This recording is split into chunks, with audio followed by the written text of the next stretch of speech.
جتنے بھی انبیاء آئے ہم نے ان کو جسم دیا تھا، اور ایسا جسم جو کھاتا تھا، یعنی ایسا جسم عطا کیا گیا تھا جو کھانے کے محتاج تھے، جی جو کھانا کھاتے تھے، ایسا بدن تھا جو کھانا کھاتے تھے۔ تو جو کھانا کھائے وہ انسانی تو ہوتا ہے، اس لیے کہ کھانا کھانا اور پھر قضاء حاجت کرنا یہ سب انسانی بشری تقاضے ہیں، یہ بشریت میں سے۔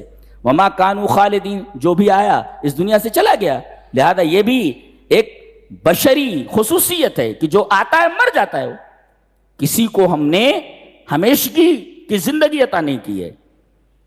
تو اس سے پہلے جتنے انبیاء آئے سب کھانا کھاتے تھے، اور آئے اور دنیا سے چلے گئے۔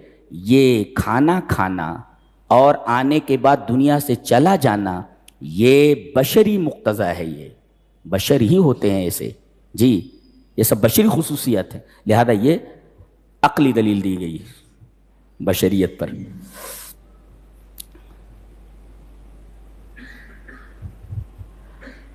اس کے بعد یہ بتایا گیا کہ یہ جتنے انبیاء آئے ان کی بنیادی تعلیم کیا تھی؟ تعلیم کیا تھی بنیادی؟ سب سے پہلے انہوں نے اپنی امتوں کے سامنے کون سی تعلیم رکھی؟ بولے توحید کی تعلیم رکھی۔ اب توحید کے دلائل دیے جا رہے ہیں، توحید کی ایک عقلی دلیل، ایک مشاہداتی دلیل اور ایک نقلی دلیل دی جا رہی ہے۔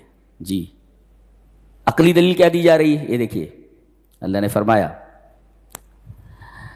لو کان فیہما آلہۃ الا اللہ لفسدتا، جی اگر آسمان میں اور زمین میں اللہ کے علاوہ کچھ اور معبود ہوتے تو کائنات کا نظام فاسد ہو جاتا، جی بگڑ جاتا۔ ایک معبود کہتا کہ آج سورج نکلے گا، دوسرا معبود کہتا کہ سورج نہیں نکلے گا، تو سورج نکلے یا نہ نکلے، فساد پیدا ہو جاتا کائنات میں۔ لیکن ہم یہ دیکھ رہے ہیں کہ سورج برابر وقت کے اوپر نکلتا ہے، برابر غروب ہو جاتا ہے۔ یہ دلیل ہے اس بات کی کہ کائنات میں فساد نہیں ہے، لہذا فساد کا نہ ہونا اس بات کی دلیل ہے کہ ایک ہی۔ ہم جاتے ہیں ناریل کے درخت کے پاس تو ناریل ہی ملتا ہے، نہیں تو جاتے دو خدا ہوتے تو ناریل لینے کے لیے جاتے وہاں آم لٹکا ہوا ہوتا، تو دوسرا کہتا نہیں اس درخت سے آم لٹکنا چاہیے، تو کوئی پودا ہی نہیں لگاتا۔ گیہوں کا کھیت لگایا اور وہاں پر جو ہے کچھ اور نکلا ہوا وہاں پہ، اس لیے کہ دوسرا خدا کہتا کہ یہ گیہوں نہیں نکلے گا یہاں سے، بلکہ یہاں سے کچھ اور ہم نکالیں گے، تو پورا نظام عالم درہم برہم ہو جاتا اگر دو خدا ہوتے تو۔ اچھا، تو یہ عقلی دلیل دی گئی ہے۔ ایک اسکول کے دو ہیڈ ماسٹر ایک ہی عہدے پر اور ایک ہی اختیار کے اگر رکھ دیے جائیں، نتیجہ کیا ہوگا؟ اسکول کی تباہی پر یہ معاملہ منتج ہوگا، تباہ ہو جائے گا اسکول۔ جب ایک اسکول نہیں چل سکتا، دو یکساں اختیارات والے لوگوں کو ہیڈ ماسٹر بنا دیا جائے، ایک اسکول نہیں چل سکتا، یہ کائنات کیسے چل سکتی ہے؟ دو کی وجہ سے۔ جی یہ عقلی دلیل ہے کہ اس کائنات میں ایک ہی الہ ہے، ایک ہی قوت ہے جو اس کائنات کے پیچھے کار فرما ہے۔ اچھا، اس آیت کریمہ کی روشنی میں، اس آیت کریمہ کے تناظر میں علامہ ابن قیم رحمہ اللہ نے فرمایا لو کان فی القلب غیر اللہ لفسدہ، اگر کائنات میں دو خدا ہوں تو کائنات کا نظام درہم برہم ہو جائے، کائنات فاسد ہو جائے۔ اگر دل میں اللہ کے علاوہ کوئی اور معبود آ جائے تو دل خراب ہو جاتا ہے، وہ فاسد ہو جاتا ہے۔ لہذا اس دل میں صرف ایک ہی معبود رہنا چاہیے، اللہ، دوسرا نہیں آنا چاہیے یہاں، نہیں تو دل خراب ہو جائے گا۔ جیسے کائنات میں دو معبود ہو جائے کائنات خراب ہو جاتی ہے، ایسے ہی دل میں دو معبود ہو جائے لو کان فی القلب غیر اللہ لفسد، تو یہ دل کی کائنات تباہ ہو جائے گی۔ جی بہت پیاری بات کہی ہے۔ تو یہ ایک عقلی دلیل دی گئی توحید کے اوپر۔ اس کے بعد ایک مشاہداتی دلیل دی جا رہی ہے کہ وَلَهُ مَنْ فِي السَّمَاوَاتِ وَالْأَرْضِ، آسمان اور زمین میں جو کچھ ہے سب اللہ ہی کا ہے، اللہ ہی کا ہے۔ اب جب ایک ہی کا ہے، اسی کا ہے، اسی کا ہے، اسی کا مطلب یہ ہے کہ اس کے علاوہ کسی کا نہیں ہے۔ وہ تو اب دکھائی دے رہا نا، ایک ہی کی کار فرمائی ہے چاروں طرف، تو اس کی مشاہداتی دلیل ہے۔ اور اس کے بعد وہ جو نقلی دلیل ہے وہ وہی ہے وما ارسلنا من قبلک من رسول الا نوحی الیہ انہ لا الہ الا انا فاعبدون وما ارسلنا قبلک الا رجالا نوحی الیہ، ہم نے آپ سے پہلے جتنے لوگوں کو بھیجا، رسول بھیجے، سب کے پاس ہم وہی کرتے تھے، جی سب کے پاس ہم وہی کرتے تھے، اور سبوں نے پہلی چیز جو اپنی امتوں کے سامنے رکھی وہ یہی تھی کہ اللہ کے علاوہ کوئی معبود نہیں ہے.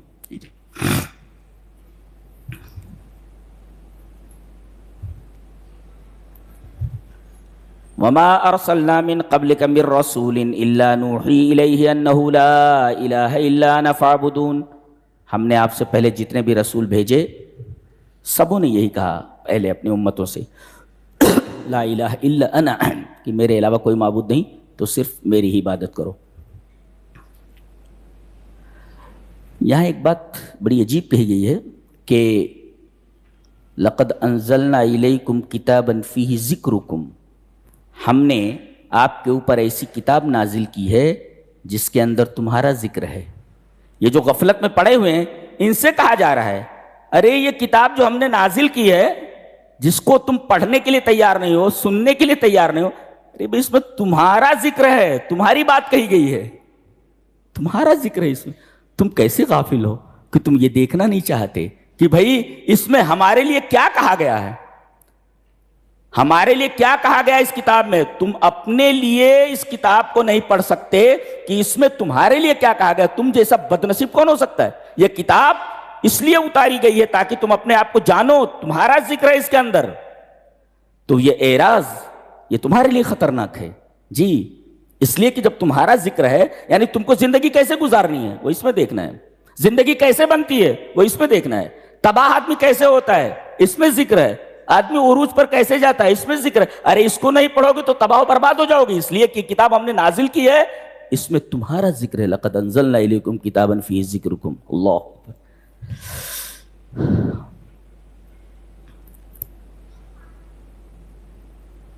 فرمایا جا رہا ہے کہ اولم یر الذین کفروا ان السماوات والارض کانتا رتقا ففتقناہما، کیا کافر نہیں دیکھتے کہ آسمان اور زمین دونوں آپس میں ملے ہوئے تھے، ہم نے ان کو الگ کر دیا.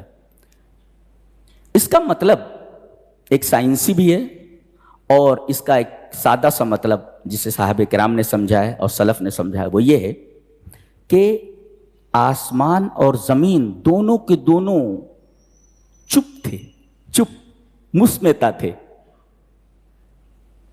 آسمان کا معاملہ یہ تھا چپ تھا، لا تمطر، بارش نہیں برسا رہا تھا، اور زمین چپ تھی، لا تنبت، اگا نہیں رہی تھی. یعنی آسمان خاموش تھا، لا تمطر، بارش نہیں کر رہا تھا، اور زمین خاموش تھی، مسمت تھی، لا تنبت، اگا نہیں رہی تھی. تو اللہ تبارک و تعالی نے دونوں کو پھاڑ دیا، آسمان اور زمین کو. جی بارش برسی اور اس کے بعد زمین سے نباتات اگے. یہ مطلب لیا گیا اس کا. جی اس کا یہ مطلب لیا گیا. بعض لوگ کہتے ہیں کہ اس لیے کہ رتق کا مطلب ہوتا ہے ملنا، متصل ہونا کسی چیز کا، اسے متصل ہونا، اور فتق کہتے ہیں الفصل بین المتصلین، دو متصل چیزوں کو الگ کر دینا. جیسے یہ ہے نا، یہ ہے رتق اور یہ ہے فتق. یہ دیکھو متصل ہے، یہ متصل ہے، یہ تو اس کو کہتے ہیں رتق، اور یہ منفصل یہ کرنا فتق، الگ کر دینا.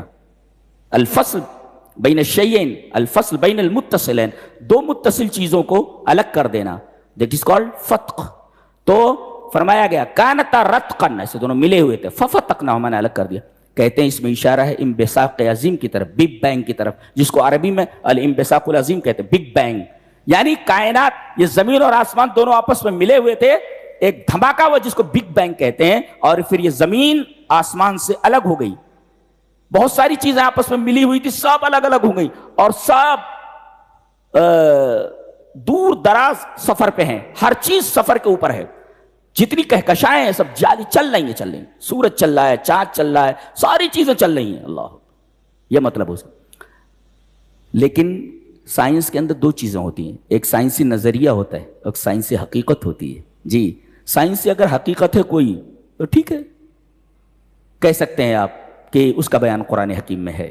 لیکن سائنسی نظریہ جو ہوتا ہے، نظریہ پروف نہیں ہوتا جب تک ثابت نہ ہو جائے، فیکٹ نہ ہو جائے. تھیری کی حد تک ہے تو خواہ اس کو توڑ مڑوڑ کر کے قرآن حکیم کے اوپر منطبق مت کرو.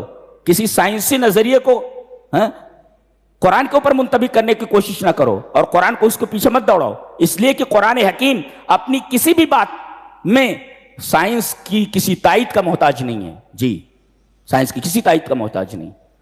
تو دونوں مطلب لیے جا سکتے ہیں۔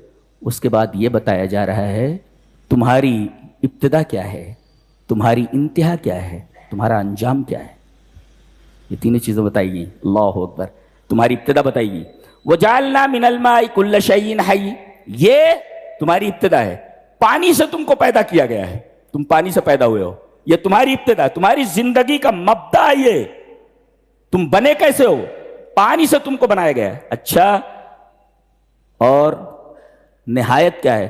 آگے کہا گیا کل نفس ذائقۃ الموت، یہ تمہارا انجام ہے۔ یہ جی جی یہ ہے تمہارا انجام۔ اور جانا کہاں ہے؟ وَإِلَيْنَا تُرْجَعُونَ، تمہارا انجام ہماری طرف تمہیں لوٹنا ہے، بھاگ کر کہیں نہیں جا سکتے۔ یہ بتایا گیا کہ تم کس چیز سے بنے ہو، تمہاری ابتدا کیا ہے، بتایا گیا وَجَعَلْنَا مِنَ الْمَاءِ كُلَّ شَيْءٍ حَيٍّ، پانی سے تم کو ہم نے بنایا ہے۔ ایک تمہاری زندگی کی انتہا کہاں ہوگی؟ موت پر، کل نفس ذائقۃ الموت۔ اور پھر انجام بتایا گیا وَإِلَيْنَا تُرْجَعُونَ، ہمارے پاس تم لوٹ آئے جاؤ گے۔ پھر جنت ہے یا جہنم ہے، یہ بتایا گیا۔ ابتدا، نہایت اور مسیر، انجام۔ اللہ کیا بات ہے۔ سائنسداں اسی میں پریشان ہیں، ان کو پتہ نہیں ہے ہم آئے کہاں سے ہیں، ہماری زندگی کا مقصد کیا ہے، ہمیں جانا کہاں ہے۔ دیکھیے ایک ہی آیت کے اندر آس پاس اللہ تبارک و تعالی نے اس مسئلے کو سالو کیا ہے اور اس مسئلے کو حل فرما دیا ہے تاکہ کنفیوژن نہ رہے۔ جی